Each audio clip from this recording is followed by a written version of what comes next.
À Monaco, il y a une histoire riche de la radio avec un rayonnement au-delà des frontières de la principauté. La station Radio Monaco, créée il y a près de 20 ans par l'entrepreneur monégasque Gildo Palanca-Pastor, émet en FM de Bordighera à Saint-Tropez. Son contenu, de la musique avec une programmation électropop et des informations sur la région. Son slogan, Made in Monte Carlo. Sa voix principale, un présentateur vedette des années 90-2000 qui formait à la télévision l'incontournable duo Charlie et Lulu. Vous savez, elle vient rarement sur les plateaux de télévision. Mylène Farmer. Nous avons voulu partir à la rencontre des équipes de Radio Monaco et de son animateur, Charlie Nestor.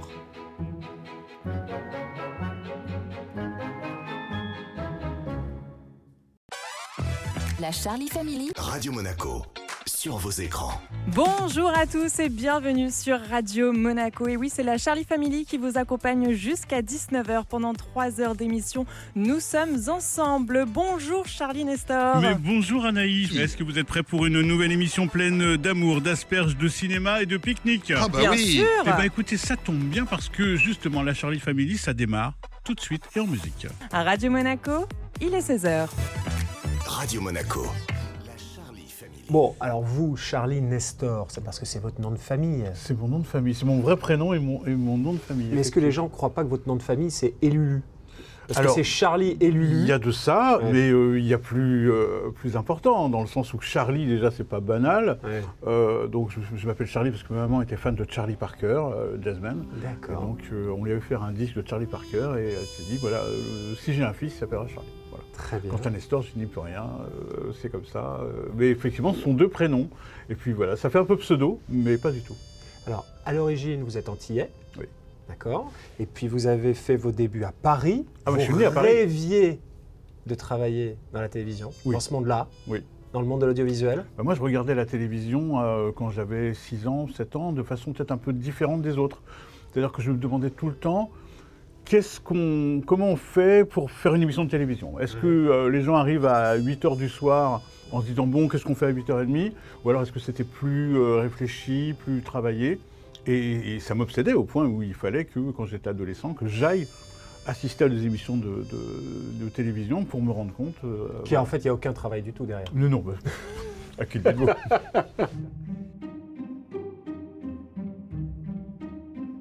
Vos débuts, c'est quoi? C'est en 87. Oui, c'est ça. Les débuts, Ouais. c'est 87. La société de production de Gérard Louvain. Ouais.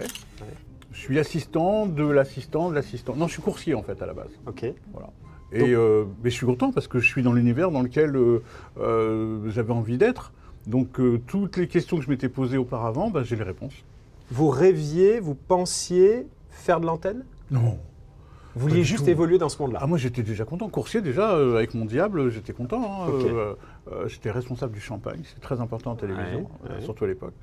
Ouais. Mais pour moi, Il y a c'était... moins de champagne à la télévision maintenant? Beaucoup moins. Beaucoup Voilà. Et c'est peut-être pas plus mal. Oui, on est d'accord. Donc, Gérard Louvain, Ouais. en 1987, Ouais. et rapidement, vous allez travailler pour Christophe de Chavannes. Oui. Chez Coyote. Quelques années plus tard, effectivement, De Chavannes vient de créer sa nouvelle société de production, en quittant Gérard Louvain, justement. Et puis, voilà, il y a un petit pont, et je franchis le pont, et je vais travailler avec lui. D'accord? Pour quelle émission? Alors, ça commence avec C'est le mardi. Ouais. Émission dont on se souvient, en tout cas les gens d'une certaine génération se souviennent, parce que c'était totalement incroyable. C'est une émission qui faisait 60% de part de marché. C'est une émission de débat, mais on s'amusait bien, hein, on s'amusait beaucoup. Et puis c'était un ton de Chavannes, c'est un ton nouveau, quelque chose, et du direct, surtout. Et là, votre poste, c'est chauffeur de salle? C'est assistant. Assistant. Ok. Voilà, je suis assistant, donc assistant, ça veut tout dire et rien dire, mais voilà, vous êtes partout. Et comment vous progressez ensuite? Je progresse parce que la société progresse, parce que Coyote commence à produire d'autres choses sous l'impulsion d'un garçon important qui s'appelle Stéphane Courby, Bien sûr. avec lequel on travaille. Alors il se trouve que Lulu arrive, le fameux Lulu, Donc Lulu. Jean-Marc Lubin. Jean-Marc Lubin Ouais. arrive dans la société.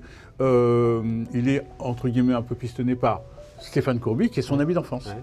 Voilà. Et donc, à nous trois, on crée une espèce de petite cellule de développement de la société Coyote. Stéphane Courby, qui ensuite travaillera avec Arthur. Oui, et qui ensuite deviendra le plus grand producteur mondial C'est de ça. télévision. Voilà, et qui est connu à Monaco parce que c'est notamment lui qui a monté BetClick. Exactement. Et là, comment vous vous retrouvez à l'antenne? À la base, il y a la nouvelle émission qui doit voir le jour qui s'appelle Coucou, c'est nous. Ouais, sur TF1. Voilà. Madame, mademoiselle, monsieur, bonsoir. J'espère que vous avez passé une bonne journée. On est ensemble pendant une bonne heure. L'idée, c'est de trouver de nouveaux chroniqueurs. Parce que là, on passe d'une hebdo, Ciel Montmardi, Oui, à une à quotidienne. une quotidienne. Ouais. Donc tout change. Et puis De Chavannes arrive un jour en nous disant à Lulu et à moi, parce qu'on rigolait beaucoup, c'est vrai, on se marrait beaucoup, il y avait une belle ambiance. Et puis De Chavannes dit, bah, vous allez venir faire de l'antenne avec moi, on va voir combien de temps vous allez rigoler et combien de temps ça va durer. Et nous, on prend ça un peu comme une lubie en disant, bon, voilà. Et on rajoute ça à notre liste. Il faut faire ci, il faut faire ça, il faut courir ici, il faut courir là. Tiens, il faut faire de l'antenne, voilà. D'accord. Et ça commence comme ça.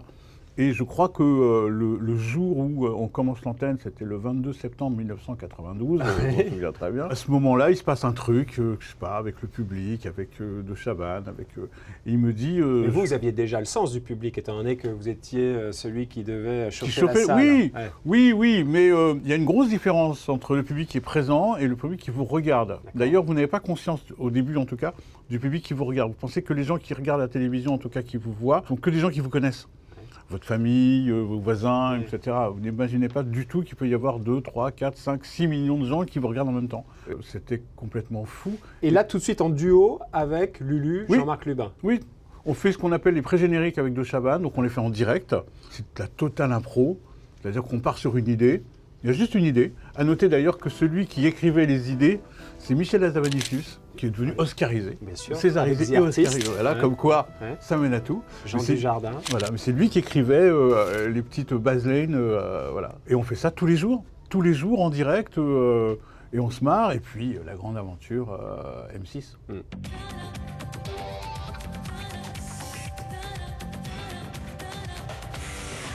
Donc M6, c'est Hit Machine, Ouais, petite chaîne, donc petit studio. petit moyen. Petits moyens, Mhm. petits artistes. Au début, forcément, les maisons de disques ne nous envoient pas du tout les grandes stars. Parce qu'à l'époque, des émissions de variété, il y a pléthore. Et donc, les maisons de disques nous envoient les artistes en développement. Il y a un certain Pascal Obispo, il y a Ah ouais. Zazie, Eh oui. voilà, il y a Axel Red, enfin, voilà.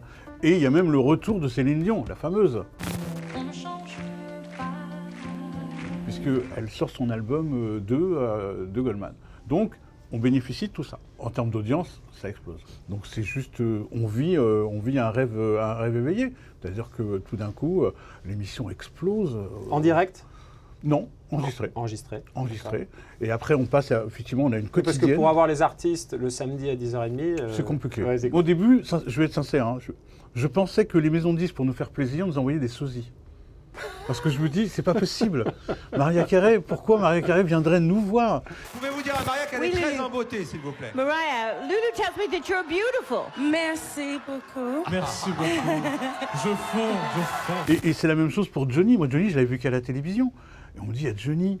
Et Johnny, il est content d'être là. On fait une séance photo avec Johnny, ça se passe super bien. Et Cabrel. Pourquoi? Parce qu'à travers vous, il touchait le marché jeune? Peut-être un peu, Ouais. oui, parce que... Et puis, bien sûr, il ne faut pas se raconter d'histoire. Le Hit Machine a permis de vendre des millions de disques, mais de façon immédiate. Et puis arrivent les Primes. Et pour les Primes, on s'associe avec un certain Stéphane Courby. Encore lui. Bah oui. D'accord. On s'associe avec lui de façon à être un peu plus... Parce qu'entre-temps, effectivement, il est devenu Endemol, et donc plus assis, et ça nous permet justement de proposer de vrais gros primes avec des programmations hallucinantes. À l'époque, j'ai encore regardé l'autre fois. Dans la même émission, vous avez Janet Jackson, les Spice Girls, enfin, c'est incroyable. Dans la même émission, le même jour. To Another, c'était All Your Love sur Radio Monaco. Radio Monaco, Info Mobilité. À 16h36, l'infomobilité, c'est avec Eric Cambriaco. En principauté comme aux abords de Monaco, rien à signaler. La circulation est fluide du côté de l'autoroute A8. Léger ralentissement signalé en ce moment dans les deux sens de circulation du monde dans le contournement de Saint-Laurent-du-Var. Bonne route. Bon, et cette aventure, Radio Monaco, elle a commencé comment, Charlie? L'aventure Radio Monaco, elle débute avec les 20 ans de Fightheads, l'association de la princesse Stéphanie. D'accord. C'est-à-dire qu'en fait, il devait s'agir de faire son interview. Il est venu parler de son association, 8 Machines, plusieurs fois. Et donc, ça a créé quelques liens. Et donc, je fais son interview. Et il se trouve que, c'est assez rapide. On me demande si j'ai envie de faire de la radio. Et je dis oui. Avec Gildo Pastor.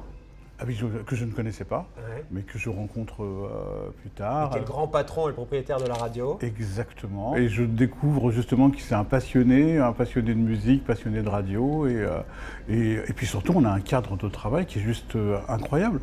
Radio Monaco, que je connaissais de nom, que j'écoutais moi, et que je chasamais souvent parce qu'il y a plein de titres qui me plaisaient. Vous proposez quoi aujourd'hui? Essentiellement de la musique, de l'info, du divertissement? Oui, c'est ça. Ouais. Okay. Moi, je ne suis pas journaliste, mais c'est bien que dans mon émission, il y ait un peu d'infos, c'est bien qu'il y ait un peu de rigolade, c'est évidemment bien qu'il y ait de la musique. Voilà, c'est une espèce de mixage de tout ça. Je crois qu'il y a Anaïs qui vous appelle. Ah oui, alors Anaïs, elle prend soin de moi, et si je suis en retard, qu'est-ce qui se passe? Je vais me faire disputer. Pourquoi, vous voulez prendre l'antenne? Bah oui. Vous suivez. Bah oui. Ouh là là, je crois que c'est 10 secondes. 5 secondes. C'est bon, Charlie? Ça devrait aller. On y va. Radio Monaco, 16h-19h, Charlie Nestor. Et dans quelques minutes, nous allons parler d'une saga familiale, un film qui a beaucoup fait parler et qui a beaucoup plu. Nous en parlerons dans quelques... C'était il y a 25 ans. Non, je ne veux pas entendre ce genre de choses. Non, c'est trop. Non, surtout pas. Et pour la musique. Voici The Colors, le son made in Italy sur Radio Monaco, Rolling Stones. Bon, là on est dans la Charlie Family, c'est le titre de l'émission. Tout à fait, c'est écrit. D'accord. Et dans la famille, Anaïs, c'est Anaïs. Anaïs, c'est la grande sœur. C'est la grande sœur de qui? En taille. Ah, de Charlie? Oui, de la famille. D'accord. Voilà. Et Eric? Eric, c'est le grand frère. Ah d'accord. Oui, aussi. Donc vous êtes le petit dernier? Oui, oui, forcément. Moi, je suis celui qu'il faut cajoler. Voilà. Il ne faut pas oublier Jean-Christophe aussi. Sanchez. Jean-Christophe Sanchez. Lui, c'est le journaliste. Le journaliste. C'est la caution sérieuse de cette émission. La caution. Il en faut toujours une. À nous 4. Non, mais ce qui est extraordinaire, c'est que, à part Anaïs, on ne se connaissait pas, ni avec Eric, ni avec Jean-Christophe. On a réussi à créer, une espèce de noyau, mais immédiat. Voilà, on se connaît bien, on rigole beaucoup. On passe de bons moments, il n'y a pas de tension, il n'y a pas de... Tout le monde est au même niveau et c'est ça qui est agréable. Quand vous faites des émissions avec des gens, c'est ça qui est bien. C'est le noyau familial. De la Charlie Family. De la Charlie Family. Donc Eric à la fois réalisateur et animateur. C'est bien ça. Donc ça c'est votre cockpit. Ça on va dire que c'est mon cockpit. Ici nous avons tous les boutons. Nous pouvons gérer les micros qui sont en face, le micro qui est ici. Anaïs gère toutes ses chroniques. Charlie et on va dire l'Anchorman. L'Anchorman en radio, c'est la personne qui gère toute l'émission, qui envoie les plats, qui revient. On va dire que c'est le chef d'orchestre. Oui. Et moi, je suis les indications de Charlie. Mais l'avantage, lorsqu'on travaille avec Charlie, on a juste à se regarder dans les yeux pour savoir à quel moment on doit envoyer les choses. Pas la peine de se faire des gestes. Et ça, c'est vachement bien. Ah, il n'y a pas de gestes ici? Il n'y en a pas trop. Il faut mettre de l'humeur. C'est ça, c'est une émission de fin d'après-midi, un drive, donc les gens sortent du travail. Ouais. Il faut leur donner du sourire, rentrer à la maison. C'est comme le matin, mais à l'inverse. Le matin, on amène les gens au travail et le soir, on les ramène à la maison pour avoir la dose de bonne humeur, de sourire. Et dans 20 secondes, nous allons prendre l'antenne, les amis. Je vous conseille donc de mettre un casque. Donc là, il faut mettre... Dans 20 secondes, vous êtes à l'antenne. Ouais, c'est bien ça. 10 secondes. Donc là, j'ai les éléments qui suivent, vous allez voir. Charlie, on y va. Ok. Découverte Radio Monaco, signé Avery Cochran. Radio Monaco, la Charlie Family. Et aujourd'hui, il y a un programme de choix dans cette émission. Avec les One Republic, voici Heart sur Radio Monaco. Excellent après-midi. Vous êtes diffusé comment, Radio Monaco? Alors, ici, en Principauté, on est diffusé en FM, dans les Alpes-Maritimes également, dans le Var aussi. On a également des fréquences en DAB, donc qui sont diffusées sur Nice. Numérique, c'est ça. Ouais. C'est comme la TNT, mais pour la radio. C'est le même procédé. Pour avoir un son numérique dans la voiture, ou sur les applications, ou à la maison sur un poste qui reçoit le DAB, on est diffusé également à Paris. On a également des web radios, et également sur Sirius aux États-Unis. C'est le bouquet qui est donc disponible uniquement aux États-Unis. C'est un bouquet à péage, on va dire. Ah, Sirius XM, C'est un géant aux États-Unis. Et on est dessus. C'est aux États-Unis, je crois que c'est 60 millions d'auditeurs. C'est énorme. Ils ont 400 radios. Tout ce que vous avez, Ça tout fait ce que 9 vous connaissez en Europe, milliards de chiffre d'affaires. vous oubliez. Vous oubliez, vous faites un reset. C'est vraiment une autre approche de la radio avec un bouquet, avec des styles différents musicaux. C'est par abonnement. C'est un peu comme une Netflix radio à pour la péage, radio. une plateforme radio à péage avec toutes sortes de déclinaisons. Si on aime le sport, il y a des radios spéciales sport. On aime la country, spéciale country. Et si on apprécie Radio Monaco, la principauté et la musique de Radio Monaco, on a également ce programme qui est décliné, qui est 100% anglophone. Les programmes musicaux sont faits directement ici en principauté et tout est diffusé aux États-Unis. Dans une radio, il y a les animateurs, les journalistes et la partie commerciale qui s'occupe des annonceurs et de produire les spots publicitaires. Bonjour Dominique. Enchantée, Dominique Frelon. Alors vous êtes la commerciale. Exactement, je suis la commerciale de Radio Monaco. Donc en fait, je suis en charge de gérer tous les spots et les campagnes publicitaires de la radio. On est la deuxième radio quand même des Alpes-Maritimes. Alors évidemment, on a des chiffres que sur les Alpes-Maritimes, parce que Médiamétrie nous fournit des chiffres. Donc sur les Alpes-Maritimes, on a 35 000 auditeurs. On n'a malheureusement pas les chiffres de Monaco. Mais en l'occurrence, on est quand même la première radio loin derrière nos confrères. Mais l'idée, c'est de dire que... Les gens, ils écoutent combien de Alors, on a temps 35 000 auditeurs par jour. On va dire que la moyenne est environ d'1 heure. D'accord. Mais c'est vrai qu'on peut dire qu'aujourd'hui, on a de très bons retours, en tout cas ce qui concerne les annonceurs. Moi, ça fait 6 ans que je suis là. Et on a de très bons retours sur les campagnes de spots publicitaires. On n'a que des annonceurs prestigieux. Évidemment, moi, je travaille avec tout Monaco, que ce soit le gouvernement, la SBM, le Grimaldi Forum, le musée océanographique. On est dans un gage de qualité au niveau des spots publicitaires. On essaye d'harmoniser nos écrans publicitaires pour qu'il n'y ait pas trop de publicité par rapport aux autres radios. Le spot moyen, c'est combien de temps? C'est 20 secondes. 20 secondes. Voilà. Et qu'est-ce que vous proposez aux annonceurs? Une campagne de spot publicitaire, en fait, classique, c'est 20 secondes. Donc, c'est par là, j'étais en train de faire une proposition. L'idée, en fait, c'est de faire une campagne pendant le Grand Prix. Là, c'est ce qu'elle me demande. Donc, on va diffuser 5 spots par jour pendant 15 jours. Et voilà, il y a un tarif qui est adapté à cette campagne. On peut savoir quel est le tarif que vous proposez? Ah oui, si vous voulez, bien sûr. Donc, une campagne, je veux faire une campagne, une campagne sur classique. Radio Monaco pendant un mois. Alors, pendant un mois, on est à 2000... Alors, on a changé les tarifs dernièrement, mais je crois qu'on est à 2900 et quelques euros. La campagne que je vends le plus, en fait, c'est les campagnes de 15 jours avec 5 spots par jour, du lundi au vendredi. Et on est à 1665 euros la campagne, hors taxe, en sachant qu'on a des tarifs encore dégressifs à partir du moment où vous prenez 3 campagnes dans l'année, donc de avril à avril, par exemple. On arrive à 1295 euros hors taxe la campagne de 15 jours. Donc c'est vrai que j'ai beaucoup de clients qui préfèrent prendre des campagnes multiples pour pouvoir se positionner dans l'année et avoir un plan média un peu construit, plutôt que de prendre une campagne à 1665 euros qui est un peu, pas un coup dans l'eau, mais l'idée c'est de communiquer largement sur l'année pour avoir un plan média bien construit. Et c'est vrai que c'est pour ça que les annonceurs sur Radio Monaco sont très fidèles. Ils ont de très bons retours et voilà, ça fonctionne très très bien. Est-ce que vous connaissez vos auditeurs? Quel est le profil des gens qui écoutent Radio Monaco? La cible, c'est 50%, on va dire, enfin en moyenne, 50% hommes-femmes. Donc là-dessus, on n'a pas trop de différence. En revanche, on a la tranche d'âge, c'est 35-65 ans. Donc là, on est à 57%. Donc c'est vraiment la tranche d'âge. On va dire que les jeunes, aujourd'hui, n'écoutent plus la radio. Vraiment, ils sont sur leur podcast ou sur la partie digitale. Donc ensuite, on a vraiment une clientèle d'actifs, donc c'est 57% approximativement, c'est les chiffres Médiamétrie de l'année dernière. 57% d'actifs, donc c'est vraiment des gens qui travaillent, etc. Et après, on va dire 41% de CSP++, des gens qui sont fortunés et qui écoutent Radio Monaco et qui représentent la cible pour beaucoup d'annonceurs, puisque 35-65 ans, on va dire que c'est la cible parfaite pour acheter. C'est vrai que moi, quand j'arrive à un rendez-vous, on me dit c'est tout à fait la cible, parce que les jeunes achètent moins, ou en tout cas, voilà. Donc, on est vraiment sur un média qui correspond vraiment à toute la demande des annonceurs, en fait, au final. Bonjour, c'est Radio Monaco. Pour repartir avec des places de e-prix. Oui. Vous allez passer en direct avec Charlie dans 1 minute et 30 secondes. Si vous répondez bien à la question, vous repartez avec vos places. Si vous répondez mal, c'est Charlie qui repart avec. Je vous mets en attente musicale, ne raccrochez pas et on se dit tout de suite en direct. Bon, qu'est-ce que vous faites maintenant? On fait le jeu. Tous les jours, il y a un jeu. D'accord. Donc ça veut dire que tous les jours, il y a un cadeau sur Radio Monaco. Tous les jours.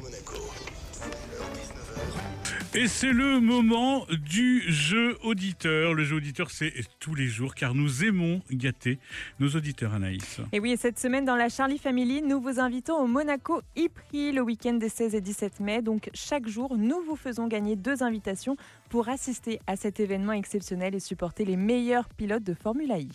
Et nous allons jouer avec Gwenaël. La principauté de Monaco, terre de tournage. Vous connaissez sûrement la série mondialement connue Emily in Paris. Pour la 6e saison, la série viendra même poser ses valises ici, en principauté de Monaco. Bonjour. Bonjour. Et alors, qu'est-ce que vous faites en tant que community manager pour Radio Monaco ? Et ben alors moi, ma principale mission, en fait, ça va vraiment être de mettre en image, en fait, tout ce qui se passe à l'antenne et que les gens ne peuvent pas forcément voir. Ça va être vraiment ça le point d'orgue, en fait, de ma mission. Donc c'est pour ça, moi, je suis beaucoup en relation avec les différents animateurs et journalistes de la radio, avec qui j'échange sur de potentiels sujets qui peuvent être intéressants et que je peux, du coup, diffuser sur les réseaux sociaux. Sur quels réseaux sociaux vous êtes le plus présent ? J'imagine que c'est Insta. Alors oui, nous, notre réseau social principal, alors après une stratégie qui a été définie en amont, du coup, oui, nous, notre réseau social principal où on est le plus présent, c'est vraiment Instagram. Ouais. On est également sur TikTok, on est également sur Facebook, on est aussi sur X, etc. On essaie vraiment d'être sur toutes les plateformes parce que c'est assez rigolo justement entre les différentes plateformes d'adapter le contenu à la plateforme aussi pour faire vraiment un maximum de contenu possible. Ceux qui vous suivent, ils veulent quel type de contenu ? Les contenus qui marchent. Alors, y a plusieurs choses qui marchent et c'est ça qui est assez stimulant et qui est très très cool. On a tout ce qui est le contenu coulisses, tout ça, ça marche toujours bien quand les personnes voient justement les personnes qui parlent derrière le micro, qu'ils entendent. Généralement, le fait de les voir, c'est toujours sympa. Et après aussi, quand on va sur des sujets d'actualité, essentiellement de ce qui se passe en principauté, en plus on a la chance ici d'avoir un très très gros terrain de jeu par rapport à ça et on a le contenu qui vient à nous directement et ensuite on adapte et on diffuse toujours à la façon Radio Monaco parce que c'est essentiellement les chroniques racontées en fait par nos journalistes et par nos animateurs. Les lieux de tournage n'ont pas encore été dévoilés, mais nous savons déjà que les caméras seront présentes ici entre le 11 mai et le 30 septembre 2026. Et un carton en chiffres, c'est combien de vues ? Alors un carton, ça peut être différent. Nous, le plus gros carton que j'ai fait là depuis que je suis arrivé récemment, on a fait une vidéo qui a dépassé les 115 000 vues sur Instagram.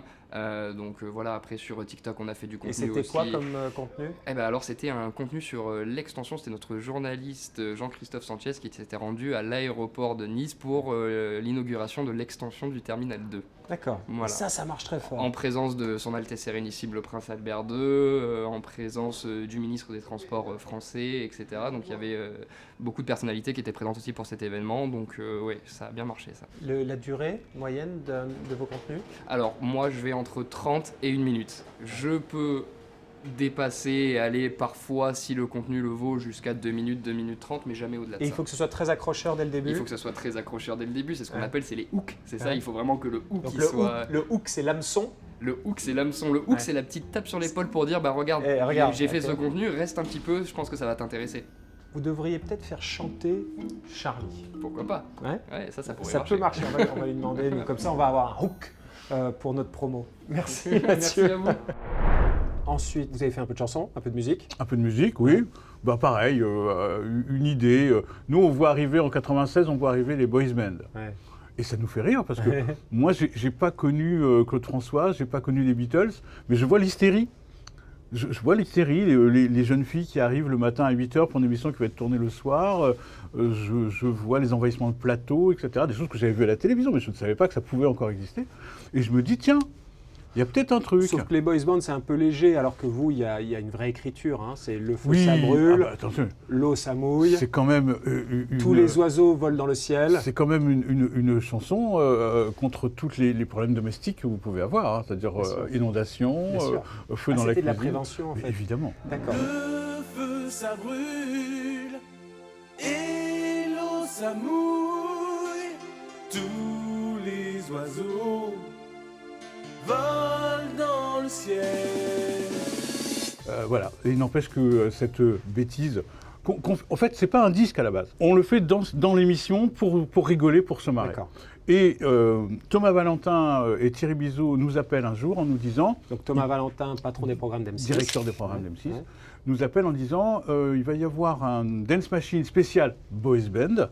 Est-ce que vous voulez le présenter ? Ça va se passer à Bercy, à Paris-Bercy. Et on dit oui, bien sûr. Et on leur dit, ah mais on a fait une chanson marrante, ce serait rigolo qu'on la chante. Et là, ils me disent, non, parce que là, les gens vont payer leur place, là, c'est pas pour se moquer, etc. Et comme on est un peu frondeur, on dit, bah ok, mais on va le faire quand même. Et donc, on attend la toute fin, on le fait, ça se passe super bien. Je ne cache pas que un petit peu comme ça, mais les gens réagissent immédiatement, ils reprennent le refrain. C'est vrai que c'est pas compliqué, mais il n'empêche qu'il se passe un truc. Et quand je sors de scène, il y a le patron de Sony qui me dit, il faut faire un disque. Et il me dit, je t'envoie un fax. Vous imaginez, je t'envoie un fax. Ouais. Effectivement, le lundi matin, je reçois le fax. Et évidemment, j'appelle mes patrons en leur disant, alors, vous avez vu? Et c'est là où ils me disent, oui, tu vas faire un disque, mais avec M6. Et c'est ce qui se passe.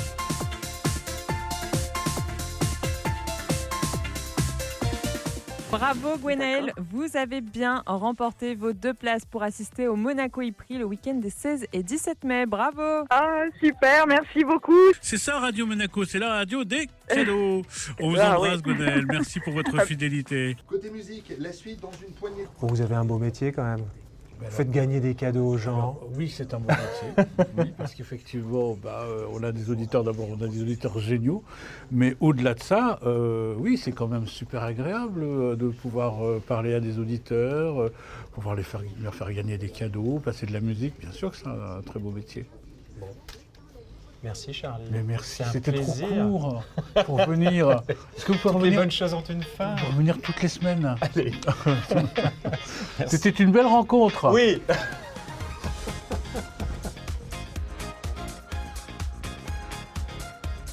Chaque matin avec le Morning et chaque après-midi avec la Charlie Family, la radio Made in Monte-Carlo accompagne les auditeurs de Monaco et des Alpes-Maritimes, mais pas seulement.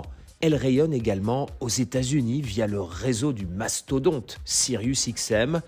Avec Radio Monaco, Gildo Pastor fait perdurer la grande tradition radiophonique de la Principauté.